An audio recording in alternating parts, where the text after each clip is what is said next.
The RTX 5070 costs more than the 5060 Ti 16 gig, but it has less VRAM. Why is that? In today's video, we try to figure out why by testing the 5060 Ti 16 gig versus the 5070 in some gameplay action to see, should you spend the extra money on the 5070 and give up VRAM? We'll talk more about it after a word from today's sponsor. Today's video is brought to you by our friends over at Jawa.gg. Jawa is a community-driven online marketplace where gamers buy and sell their gear. From components and peripherals all the way to full-on custom-built gaming PCs, they have it all. We love using Jawa for buying graphics cards, and if you've been trying to find a graphics card without paying ridiculous markups, you've got to check them out. They've got a huge selection of GPUs, everything from budget cards all the way to newer, higher-end GPUs, and the prices are actually reasonable. One deal I found today is this PowerColor RX 6600 for just $135. Plus, you can shop with confidence on Jawa, knowing all listings are digitally moderated by their in-house PC experts. They review every listing and even offer a Jawa money-back guarantee. Whether you're upgrading your system or just hunting for a deal, check out the links in the description down below or head over to Jawa.gg today. And don't forget to use code TOASTY10 to save 10% off your first order up to $10. Big thanks to Jawa for sponsoring today's video. Now, let's get back to it. At the time of filming this video, these GPUs are starting to get further in price difference, with the RTX 5070 typically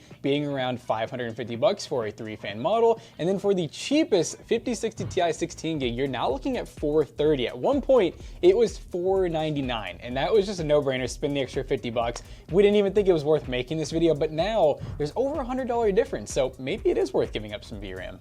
The two cards we have specifically for the 5070 is an Asus Prime 5070 model, which does regularly go for $550, and we also have the Gigabyte 5060 Ti, which does go for more like $450. But for the sake of this video, we're going to do $550 because it's the average MSRP we do see with the 5070 versus $429, which is what you would normally go for a budget GPU like this. And we're going to throw them in our test bench. We're going to do some live gameplay where we do our live reactions, gaming in some of the most popular titles, some games that could be more VRAM dependent, and some games that are just what people actually play, and then some side-by-side scientific benchmarks where we show you guys side-by-side which one is the better option. But before we talk about our test bench and how we're going to test these GPUs, we're going to talk about some of the key specs you should know at home of the 5070 and 5060 Ti 16 gig. So first up, we're going to talk about the lesser of the two cards, the RTX 5060 Ti 16 gig. So this card has 48 ROP, 16 gigs of GDDR7 memory, and it features 4,608 shading units. And the actual bus interface of the card is PCIe 5.0 by 8. And for our specific model, we've always thought this card is such an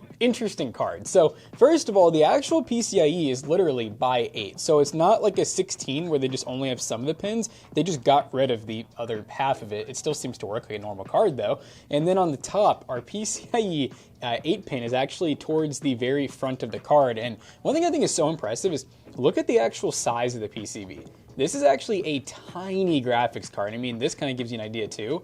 It literally could be like a low profile, like laptop mobile GPU borderline with how small it is. The RTX 5070 comes with 80 ROPs of performance. We have 6,144 shader units. It does come with 12 gigs of DDR7 VRAM, and the interface of this card is a PCIe 5.0 by 16, so you're getting the full 16x bandwidth on this GPU. And since we showed you that card, we'll show you this card. This is a 3-fan model that, again, for $550, which is close to the MSRP of this graphics card, you get a nice 3-fan design, and it does use the 16-pin power connector. So you move from the normal 8-pin to a 16-pin power connector, so you gotta make sure your power supply does have this if you plan on upgrading your system with a graphics card like this. Now that we talked about the GPUs, let's talk about the test bench specs and dive into testing. To go over the specs of the test bench, we have the Ryzen 7 7700X that is an 8-core 16-thread with a large tower cooler cooling it. We also have 32 gigs of DDR5 RAM at 6000 MHz in dual channel. This test bench is packed with storage as well with a 4TB Lexar Gen 4 NVMe SSD. We have an Asus ROG Strix B650 Wi-Fi motherboard. We have a 1200 watt 80 plus gold fully modular power supply,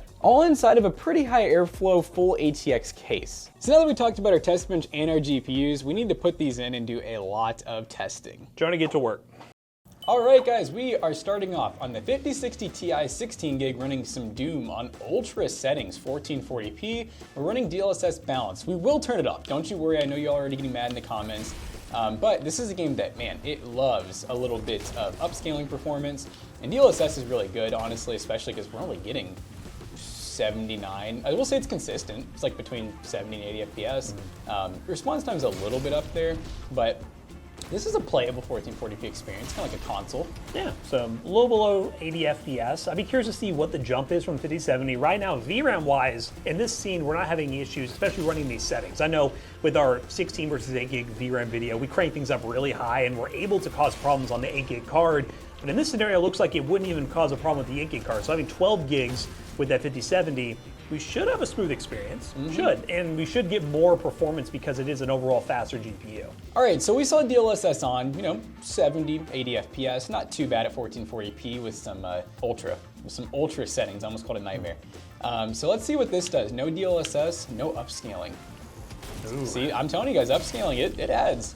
Doesn't really look much better either. We're just getting less FPS and pretty high latency. We're using a bit more VRAM actually. We're at 8.3 now, so yeah. we're over 8. So either way, again, this should be a good example of showing the 5070 being a better GPU because it's not VRAM limited. There will be some games where we actually see it with ray tracing, the VRAM hit 16 gigs potentially, and those will be the interesting ones to see the comparison for. But yeah, I think we tested this pretty good. I'm dumb. The whole time I've been, well, you know what, this test, I've been this supposed is to be consistent. doing this. I was like, man, these guys just keep spawning in really slow. All right, so yeah, DLSS on 70, 80 FPS, DLSS off, more like pretty close to like 45 to 50. But it is consistent, so. See what the 5070 can do. All right, we are back in Doom, but on the RTX 5070. So we got less VRAM, but it looks like some more performance. Right now we're doing the test with 1440p, and we're running DLSS again, so basically the exact same order on ultra settings and DLSS with balance, no frame gen. Yep. And we're 100 definitely FPS. Yeah. So it looks like we're getting about 20 more FPS on average. Which seems right. I mean, for now, when we originally planned this video, we were thinking it was more like a $50 difference for the most part, but they've actually dropped, at least the certain models. You can get a really cheap model, 5060 Ti, for $429 now, which saves you a little bit of money versus $550. So the performance difference kind of makes sense. Yeah.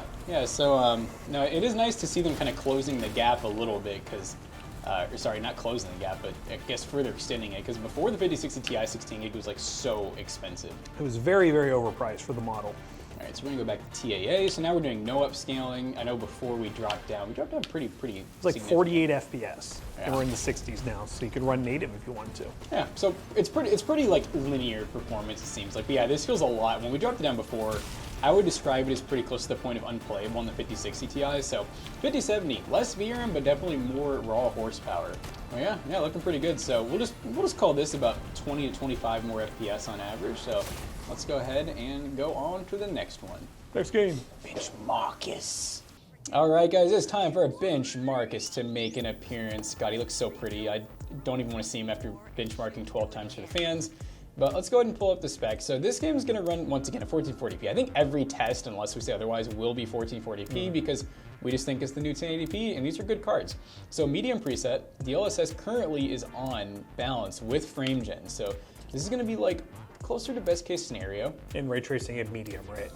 Ray tracing is hardware ray tracing at medium. Yeah. So we're really we're asking a lot for technically close to NVIDIA's like entry level card. I mean, it's not entry level price, but let's be honest, it is entry level. You almost at 100%. Yeah, it's definitely, this thing is loading stuff in, which is the type of lag spikes that, in all honesty, I mean, in games like Black Myth, like anything, Black Myth, Wukong, Indiana Jones, even with the 5070, you're probably gonna get, probably not this bad, but you're gonna get some subtle loading in on the CPU and GPU side of things. And VRAM-wise, we're using about almost 8 gigs, so we're a little below the 8 gig mark running medium settings. Oh, look, the CPU finally chilled out. Now everything's loaded in, so it should be less stuttery for the most part, because I heard the fan just like totally drop, but yeah, we're getting 100 plus FPS, again with frame gen. We'll turn everything off here in a moment to see what the worst case scenario is, but in a single player game like this, you're gonna use some of the technology that comes with these new 50 series cards, and frame gen and DLSS is one of them. And speaking of DLSS, so we're getting over 100 FPS, like 120-ish, so let's go ahead and turn off DLSS. So we got no frame gen now. Oh wait, that was the wrong thing. That was just frame gen. That was just frame gen. We just off. So FXAA for anti-aliasing, but no frame gen. 50 It FPS. dropped a little bit, and it doesn't really look any better, so that's why we tell people, especially in single player. Now, multiplayer, I get it, but single player, I mean, Bench Marcus just doesn't look as smooth. He doesn't look as fluid. The high refresh rate isn't there. But the VRAM usage, once again, is below 12. That's kind of what we're looking at with all the games we're testing, is the VRAM below 12, and can that make sense for you to get a 5070 over a 5060 Ti? I guess we better switch and find out. Yep, all right, so we got, was it like 120 with frame gen on and DLSS, and now we're getting, with just all natty, we're looking at like a little below 60 FPS. Guys, guess who's back? Bench Marcus! Bench Marcus! So we're currently back on those same settings, 1440p medium preset running some DLSS unbalanced. We got frame gen on, NVIDIA Reflex, so exact same settings as before. Ray tracing set to medium. Before we're getting about 120 average, so even with frame gen, it's a jump. Yeah, it's a decent jump. I mean, we're looking at like 40 more FPS actually. Yeah, so this card seems to work well with frame gen, so that's pretty cool to see. Yeah, so far, I mean, I don't know the percentage number. We'll try to figure that out later, but it seems like it's at least 15% better, I would think. 10, yeah. 15. Yeah, then when we turn everything off, DLSS-wise, with frame gen and everything, we did down to 58. So once we get up here, we'll see if we maintain a 60+ experience, which seems to be similar to what we had with Doom the Dark Ages. The Doom the Dark Ages. Gotta hit the Jonas. Bonk. Bonk the Jonas. Bonk Jonah, bonk Jonah, bonk Jonah. This FOV feels so tight. It does feel very tight. So yeah, pretty good FPS. That definitely is even more playable than before, but let's go. All right, so no frame gen, no upscaling, no nothing. Did I turn frame gen off? All right, so now we're natty. I think, what did we drop down to before, like 40? We were at 58. So this is actually closer. You know, about a little above 60 FPS. Well, actually we're getting to 58 at some times. So it doesn't seem like with all natty it's making a major difference, but again, we're still hitting 60+ FPS, so it is a difference. Yeah, no, definitely. I mean, from what I remember, I feel like we were hitting like 20-something millisecond response time too, Yes. I think. Yeah, So there was some lag involved for sure. yeah, so this is closer to like, you know, old console experience basically, but it feels fairly smooth compared to the 5060 Ti, but we'll have to test out another game. Yeah, another game. All right, guys, we're on the 5060 Ti in Spider-Man 2, and we're running the following settings: 1440p. We are running no upscaling to start things off. We're just gonna go back and forth depending on what games we wanna play. We'll do upscaling on some, upscaling on others to give you all some variety. High preset with high ray tracing, which is low ray tracing. I don't know why they do that. But right now, we're getting dips below 60. We're getting about 52 to 58, oh, now into 49s. Swing around the city. Again, this is the most demanding part of this game, is swing around the city, which you could just say, well, when you're actually fighting, it's fine. Well, a majority of the game is swinging around the city, so you should probably get the FPS numbers of that. But yeah, get about 50 or so FPS using 10 gigs of VRAM. Again, still below 12, so at 5070 could help us out here. But, oh, I just went right past them. Let's go this way. You know, never fails is me. Swinging around is the best part of the game too. Exactly. So cool. I mean, like, why wouldn't you want to do that? So that's like saying GTA. It's like driving doesn't matter. Yes. But yeah, we're getting about 60 FPS in combat, and we will be sure to not die. I feel like it's growing. There's like 20 of them. I'm like, so like I've been on the same scene for a while. Someone tell me if they just keep adding characters to like really push you into progressing on the mission, because I'm about to die. And I just, trying to lock in. I don't get why he can't just have a gun. I just wish he would just go pow, pow, pow. Imagine Spider-Man pulling up to the scene and just whipping out an AR real quick. Let's go. Okay, about 60 FPS. VRAM seems to be saying, look, we're a little below 11 right now, so let's go ahead and turn on DLSS. I would say an average of 60 FPS is what we're working with without it. Let's go ahead and go to upscaling. Oop, not medium. Let's go to upscaling. Turn on DLSS. We'll use the balanced and the transformer model. Hit apply. And in the similar situation, actually, okay, it made a bit of a difference, but not a major difference. So see, if we look around certain areas, we're still getting about 70 FPS, but let's swing around, you know, we gotta make sure we stay above 60. Definitely looks better. So swinging around, it was a little chunky It does, it's a lot smoother because we are staying above, oh, we dipped once, but we are staying above 60 most of the time. Again, we're generating this in, and I will say also, we are testing this with a mid-range CPU. I mean, 9800X3D would definitely handle this a bit better because our CPU does hit high usage sometimes in this game that is very CPU dependent. So we're in theory a little CPU bottlenecks, but this is a build that I would comfortably recommend somebody pair with this GPU. So it's like we're doing like realistic tech. Yeah. We don't have 64 gigs of RAM. We're not running a 9800X3D. Like who's going to do that with a 5060 Ti? Realistic testing, and I think comfortably we're into the 70 to 80 range now with a few dips here and there with DLSS on. Let's see what the 5070 can do. Again, I'm not worried about VRAM based on what I'm seeing right now, but will the extra performance be worth the extra dollars? Okay guys, we are now on the 5070 in Spider-Man 2. Once again, just clarifying, these are the settings we're currently running. We're running the 1440p, no upscaling, currently on the high preset with high ray tracing, and before, when we started swinging around, we were getting dips below 60, but no, okay, we're getting a little bit higher highs, but we are still getting dips into the 50s here and there. I will say our GPU, even without any upscaling right now, is not at 100%, So there might be a slight bottleneck somewhere because this game just, especially when it comes into loading the environment, really likes using the CPU, but our CPU is also not 100% either. So it could be an individual core or something that's being maxed out depending on how this game uses those cores, because we're only showing the total utilization of the CPU. But either way, we're seeing similar numbers in this game, which could be just to do with what you end up pairing with this GPU. Whoa, a little stutter there. I'm in a whole new environment. Just some burglars. We're loading things in. Just a burglar with an RPG. Because you know that happens, right? God, Spider-Man. Wow, that was the quickest cleanup ever. RPG guy. But yeah, I'd say comfortably we're getting slightly higher FPS. Not anything crazy, but slightly higher. But we're gonna go ahead and turn on some DLSS, because, you know, might as well because we have it. So we'll run DLSS on balance with the transformer module, just like before. We're gonna hit apply, actually, I think these are higher numbers.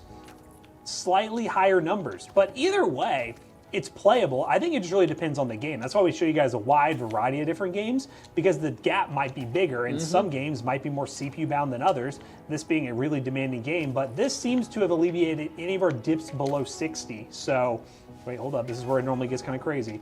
We'll dip.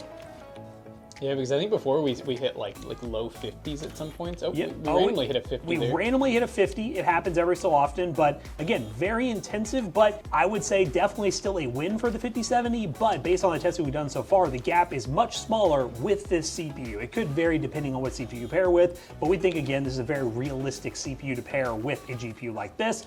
Move on to the next game. Okay, guys, we're kicking off. We're not kicking off the benchmarks. We're kicking off Indiana Jones. But 1440p, currently running the high preset, medium ray tracing. This is path tracing, by the way, so it's gonna be a bit more demanding, but DLSS is set to balance. So that's the settings we're currently running. And this is gonna be the first interesting one, because VRAM-wise, we are currently at 13.8 gigs of VRAM being used. We're getting 66 FPS. I mean, this is playable. Yeah, it's not bad. But it's one of those things where I'd be curious, what's gonna happen with the 5070 with 12 gigs? Because we are above that and it keeps going higher. So I'd be curious to see if this is one of the games where it's weird to say that there's a scenario where the cheaper GPU would actually play a game while the other one could have the same issue we had before with the 8 gig model, where it's more expensive and may not even be able to run the game at these settings. Again, at these settings. But yeah, just walking around, we're getting 70 FPS. I mean, this is playable. I mean, this game doesn't get super demanding. This area is actually the most demanding part of the game. Believe me, I played through this game. Not playing the DLC though. 60-70, I'll say comfortably 67 FPS average. And I'm curious to see, will things break with the 5070? All thing we can do is switch to it and find out. All right, guys, we are now in Indiana Jones, and interesting enough, we're exceeding our VRAM. We were over the 12 gigs of VRAM. As you saw before, we were getting into the 13 to 14 gigs of VRAM. I'm just looking at this guy up close to see, are you missing any textures?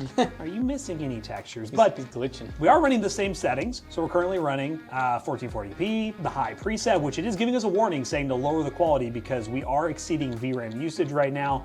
And we're currently running a medium ray tracing, path tracing with DLSS set to balance. Yeah, I mean, it's slightly smoother. It's smoother, even though we're over the amount of VRAM and we're using less of it.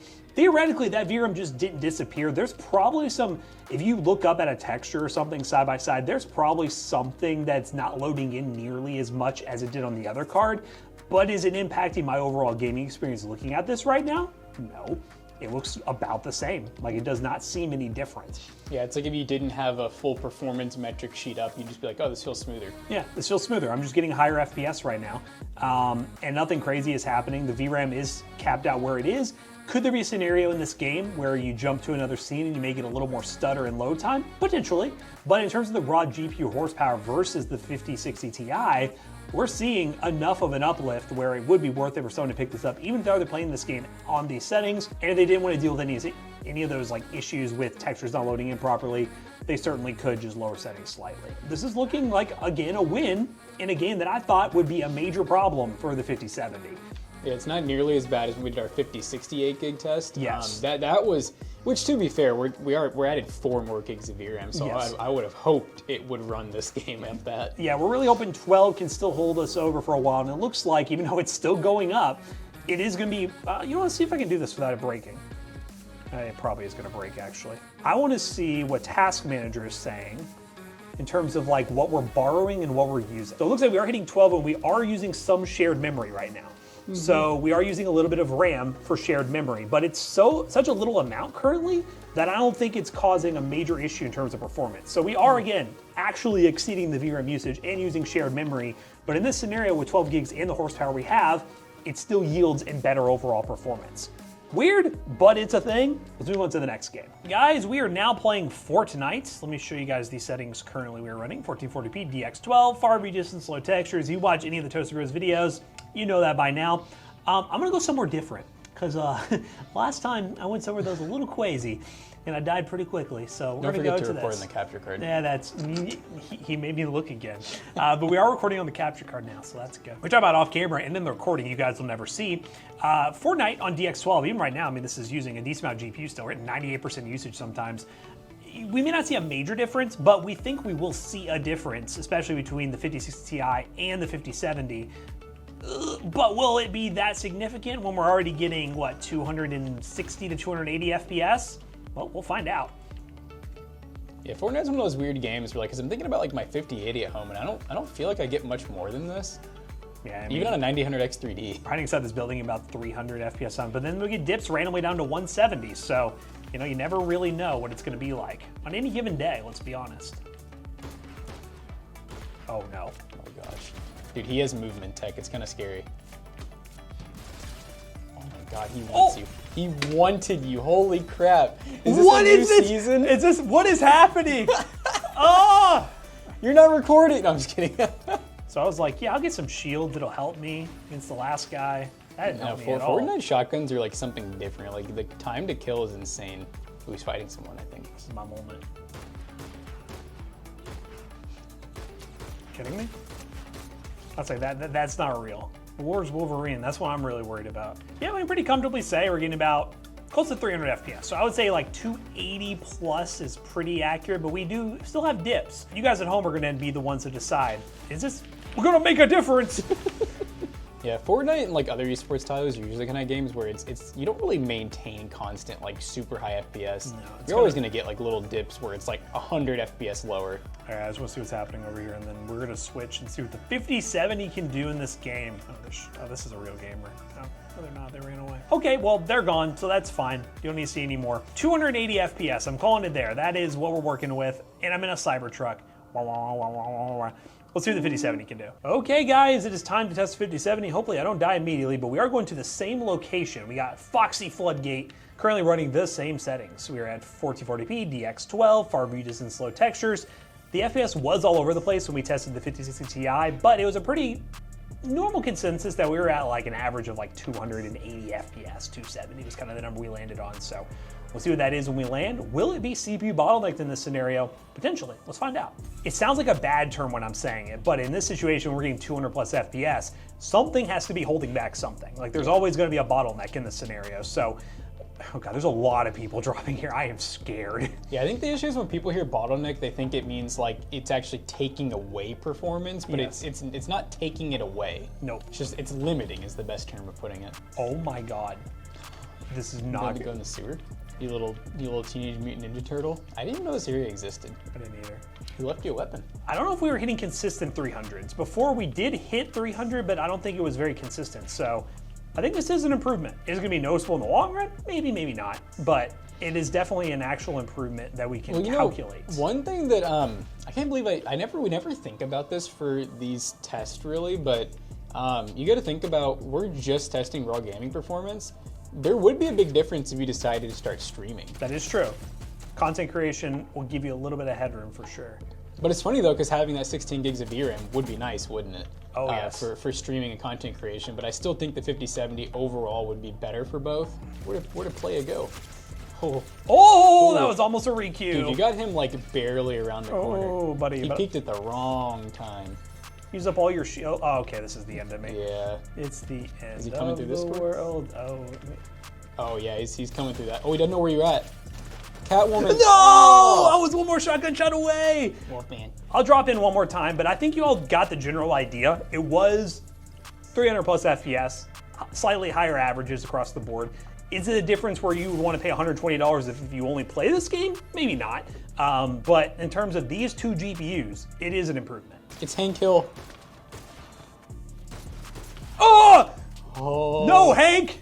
Oh. But hey guys, I think chill. this is a good transition point where they are driving me away right now. Playing copyrighted music that McAllister's probably gonna have to mute. And I will say, now that we're driving, it's very similar FPS, but we are hitting some higher highs. So 5070 seems pretty good. But let's do some side-by-side benchmarks, some scientific side-by-side testing, and from there, we'll wrap this video up real quick. But hey, this was fun testing the 5070 versus 5060 Ti, and apparently I'm gonna get banned for teaming. Yippee. It is what it is. All right, guys, now that we finished our benchmarking run and noticed that the 5070 is kind of dominant in this benchmark run, showing the difference between the two GPUs, let's do some side-by-side benchmarks so you can see one game running at the same time on both GPUs to easily compare the performance differences. First up, Marvel Rivals, 1440p medium settings with no upscaling using the built-in benchmark tool. Our 5060 Ti 16GB got an average of 86 FPS with a 1% low of 67, while the RTX 5070 ended up getting an average of 114 FPS with a 1% low of 82. Pretty big win here for the 5070, and this is without any sort of upscaling, so I'd be curious to see what that would look like if you did run upscaling on the 5060 Ti. Next up, Cyberpunk 1440p. We are using the Ray Tracing Low preset, which is high details, low ray tracing.